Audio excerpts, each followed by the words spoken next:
"Hey Noah, can you draw us?" My friend Joey practically begged me on his hands and knees, pulling his girlfriend close to him, Cindy nodding in agreement with her boyfriend's request. I raised an eyebrow, chuckling to myself. "You do realize you'll have to stand still for a while. I can only really draw still life stuff." They both shrugged it off, already sitting in a position they could hold for a while. I grabbed my sketchbook and got to drawing. It didn't take long to sketch out their forms, followed by the details that would make each of them unique. The freckles across Cindy's mouth, the muscles along Joey's arms, the way her hair sort of swirled like a tornado. As I leaned back to take a peek at the finished product, I realized I had accidentally drawn Joey's hands on Cindy's shoulders, or at least I thought it was Joey's. They were not even remotely similar. Unlike Joey's broad and large hands, the fingers on Cindy's shoulders were wrinkled, devoid of any moisture. Long, rotting nails jutted out like bones from the tips of its fingers. Digging into Cindy's hot pink blouse, I looked over at her, but there was no hand to be seen there. Just as I went to erase the decrepit limb, Joey took the book out of my hand. Cindy looked delighted, clasping her hands together. However, as her eyes traced the drawing, she must have hovered over the rotting hand because her face fell. She pointed at it, causing Joey's expression to drop with hers. After a moment, his face lit up with laughter. "Oh man, that actually freaked me out for a moment. You're such an artist." He squeezed her shoulders, smiling at me.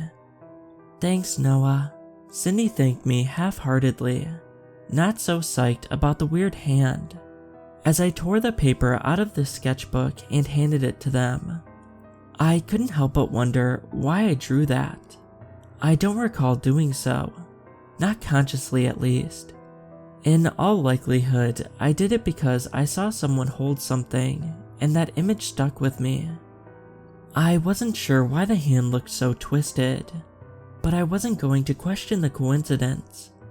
It was just one of those weird moments, nothing more. Still, I couldn't get the hand out of my head. On the bus back home from school, I pulled out my sketchbook and began doodling the girl sitting in front of me. I wasn't the type to do this, but I needed to see if what happened was just a one-time occurrence.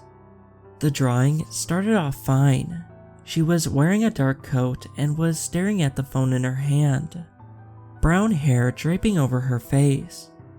That should have been all that there was, but my hand continued to move.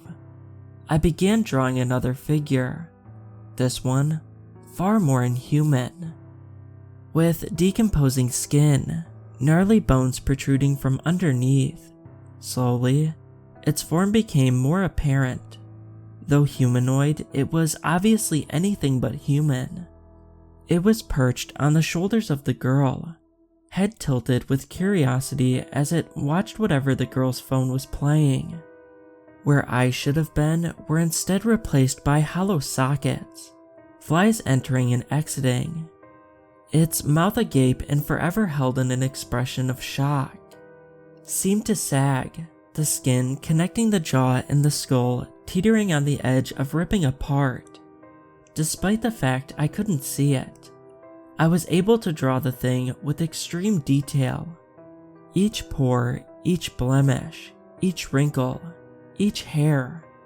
Everything about it was etched into the paper with perfect accuracy. Frantic, I flipped a page and drew the girl yet again, this time in far less detail.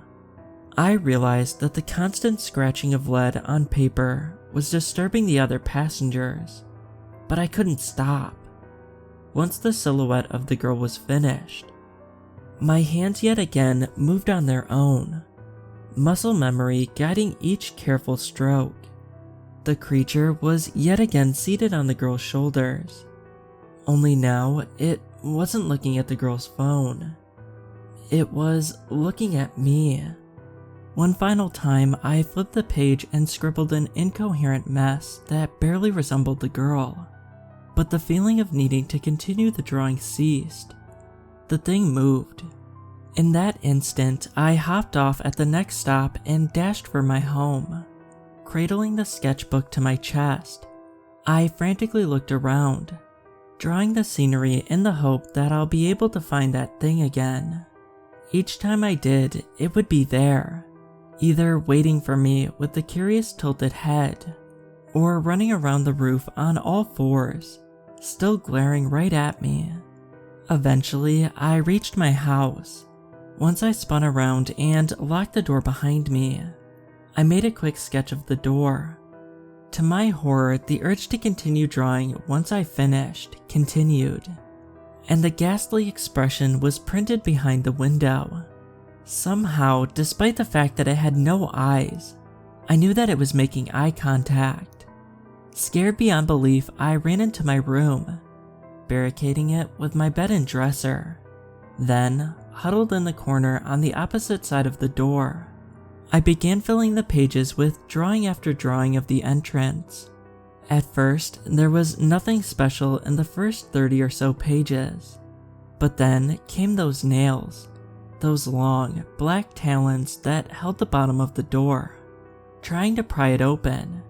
It tried and tried, each drawing showing the thing's hands in a different position. I thought it would give up, but I'm on my third sketch now, and it still hasn't let up. I'm recording this now to give my sore hands a break. It's beginning to wear down the door. Nail marks cover the outer frame. Splinters of wood are sticking out, and the paint itself has begun peeling away. Calling the police isn't an option, and the room doesn't have any windows. I can't leave.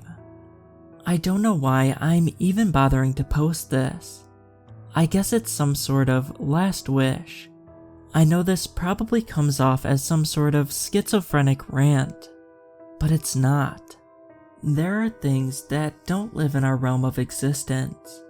Maybe it was my fault for being so curious, putting my nose into places where it shouldn't go, but I couldn't help myself.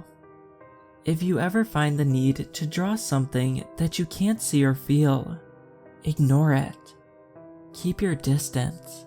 Put your pencil down. Just for the love of God, don't let it know you can see it, because it can see you.